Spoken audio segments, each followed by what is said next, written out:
STEMotiv proiektua ikasleengan STEM motivazioa eta interesa sustatzeko proiektua da. Gipuzkoako Foru Aldundian dirulaguntza bitartez abiatutako proiektua da eta 3 eragileek elkarlanean sortzen duguna. 3 eragileak UESiko sitio ikertaldia, Bikontek zentro teknologikoa eta Ikaslan Gipuzkoa izan dira. Ikaslan Gipuzkoa garela Gipuzkoako lanbide heziketa publikoko ikastetxeak.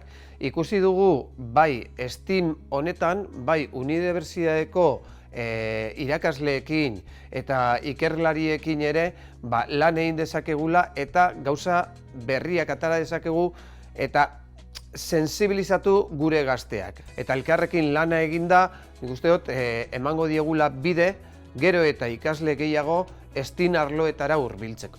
Azken 2 urte hauetan, proiektuan 6 ikastetxek hartu dute parte.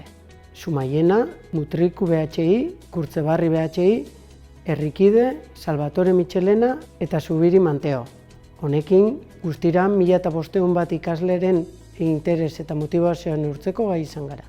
Aurretik aipatutako 3 erakundeek zeregin ezberdinetan aritu gara lanean. Siteotik, STEM proiektu ezberdinak diseinatu ditugu. Horretarako aurrez, euskeraz, gazteleraz zein ingelesez zeuden proiektu ezberdinak aztertuz eta ikasleengan STEM motivazioa sustatzeko proiektu integralak garatuz. Bikontek zentro teknologikoak ikasleengan pasatutako galdetegien emaitzak aztertu ditu Big Data eta ikasketa automatikoa erabiliz. Ikaslan Gipuzkoa erakundeak aldiz, lanbide heziketaren begirada txertatu du STEM proiektuetan. Gainera, aurtengo berrikuntza nagusia ikastetxeetan implantatutako 3 mintegiko saioak izan dira. Hauen bidez, irakasleekin STEM hezkuntza eredua landu eta ikasleekin landu beharreko proiektuen garapena nolakoa izan beharko litzatekeen aztertu dugu.